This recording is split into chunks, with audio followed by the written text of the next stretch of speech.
Il existe un moment que beaucoup d'adultes vivent en silence. Un moment discret, presque invisible.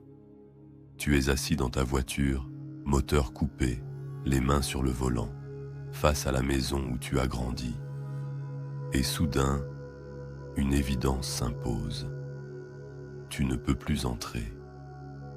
Pas parce que l'amour a disparu, pas par colère ou par vengeance, mais parce que quelque chose en toi a cédé. Couper le contact avec sa famille est l'un des choix les plus tabous qui soient. Tout ce qu'on nous a appris dit le contraire. La famille avant tout, le sang est sacré, on n'a qu'une mère.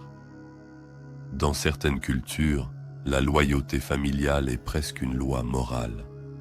Alors s'éloigner ne ressemble pas à une décision. Cela ressemble à une trahison. Et pourtant, aujourd'hui, plus d'un adulte sur 4 est coupé d'au moins un membre proche de sa famille. Des millions de personnes qui ont murmuré la même chose. Je ne peux plus survivre dans cette relation. La vraie question n'est donc pas pourquoi ils partent, mais quelle douleur rend le fait de rester impossible. La rupture familiale ne se produit presque jamais brutalement. Elle s'installe lentement sur des années, par des remarques minimisantes, du contrôle déguisé en inquiétude, des émotions ignorées. Pris séparément, ces moments semblent anodins. Mais ensemble, ils créent un stress chronique. Les psychologues parlent de traumatisme cumulatif. Ce n'est pas un choc unique qui détruit, mais la répétition. Tu apprends à t'adapter, à te taire, à te réduire, à ignorer la tension dans ton corps quand leur nom apparaît sur ton téléphone. Puis un jour, quelque chose de familier se produit. Une limite encore franchie, un ton déjà entendu 1000 fois. Mais cette fois, quelque chose change. Pas parce que la situation est pire, mais parce que toi, tu n'acceptes plus. Dans une famille saine, il existe de l'espace. De l'espace pour penser différemment, ressentir différemment, devenir soi. Dans les familles fusionnelles, cet espace n'existe pas. Les frontières disparaissent. Tes émotions deviennent les leurs. Tes choix deviennent une menace. Quand tu essaies de t'individualiser, cela déclenche de la peur ou de la colère. Poser une limite est vécu comme un rejet. Avoir une vie intérieure devient un abandon. Avec le temps, une vérité douloureuse s'impose. Je peux rester dans cette relation, ou je peux être moi-même. Mais je ne peux pas être les deux. Avant le no-contact, il y a presque toujours des années de tentatives, des conversations, des lettres. Des excuses que tu n'aurais jamais dû faire. Mais rien ne change durablement. Ce n'est pas par manque d'amour que les gens partent. C'est parce que l'attachement est plus fort que la blessure. Le lien entre un enfant et un parent toxique n'est pas rationnel. Il est biologique.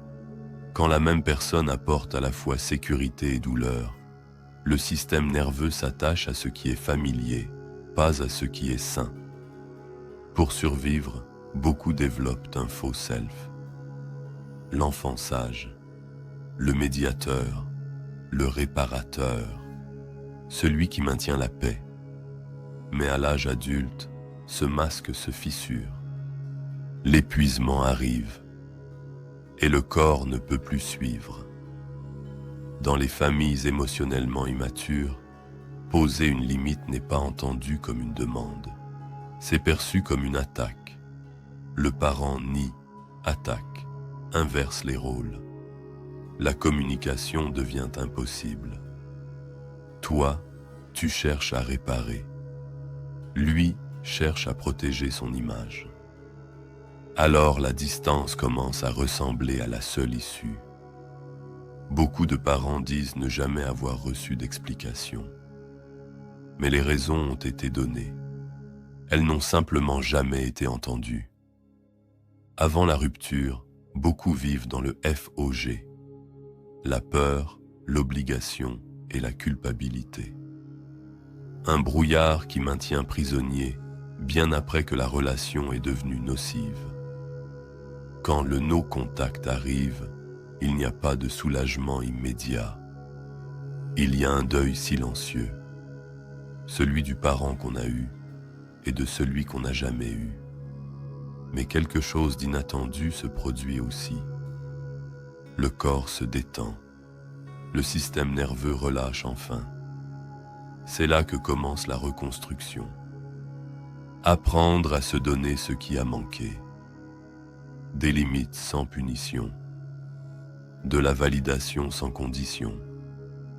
De l'amour sans peur. Couper le contact n'est pas une punition. C'est une préservation. Ce n'est pas l'absence d'amour. C'est le refus de continuer à s'abandonner pour en recevoir.